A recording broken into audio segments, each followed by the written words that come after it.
Autism, these children. Autism spectrum disorders are an umbrella of disorders that are characterized by impaired social interaction, communication, and restrictive and repetitive behaviors. Autism spectrum disorders are comprised of three distinct sets of syndromes: autism, Asperger's syndrome, and pervasive developmental disorder. Autism is a developmental disability that significantly affects communication and social interaction. This is usually evident before the age of 3. Autism also adversely affects a child's educational performance.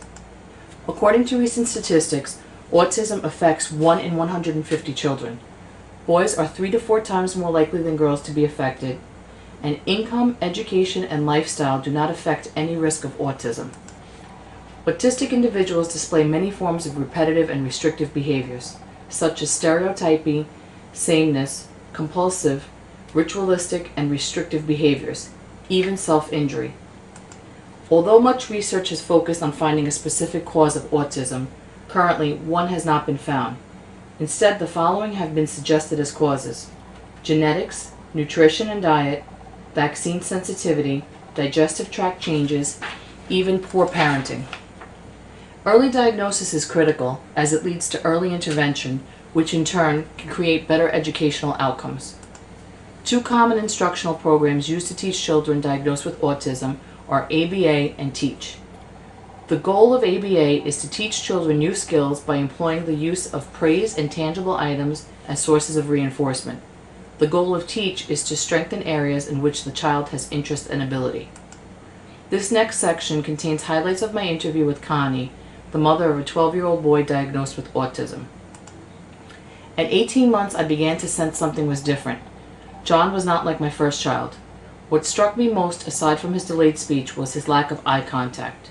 Doctors, family, and even friends tried to reassure me that boys were just different. John was officially diagnosed at the age of 3. The only way to describe the feeling was that we had entered this unknown world where everyone spoke a language I did not understand. Nothing was familiar, and everyone kept saying that there would be no light at the end of this tunnel. After his official diagnosis, I began to educate myself and take notice. I began to see signs that I had never taken notice of before: lining up of toys, flapping, repetitive behavior, and even toe walking. In May 2002, we registered John in our local public school. This would follow up with a meeting with the principal, special education consultant, school psychologist, and teacher. No real plan was devised, and we were told, "What do you people expect us to do with these children?" Essentially, John would learn nothing that year. The aide that was assigned to him became more of a babysitter rather than educator. This would be our last connection with the public school system. In my own experience, these children are allowed in the public school system because it is the law, and I would like to believe that they mean well, but they are grossly underfunded, understaffed, and there are just too many children in the classroom. We opted to enroll John in a private school where he received 40 hours of intensive ABA therapy from the ages of 3 to 7, as well as 15 hours of therapy at home until the age of 9. Currently, he is 12 years old. He excels in math and computers, and his printing and cursive writing are exemplary. The change in him is drastic, but he still is not complete. He displays a huge deficit in common sense, displays little if any empathy, he is unable to read facial expressions, and requires explicit instructions for any and all tasks. His socialization skills are still impaired. Our goals for John are simple ones: that he may be capable one day of taking care of himself. To hold down a job and live on his own would all be secondary. Oftentimes, the diagnosis of autism explains the why, but it does not always give the how.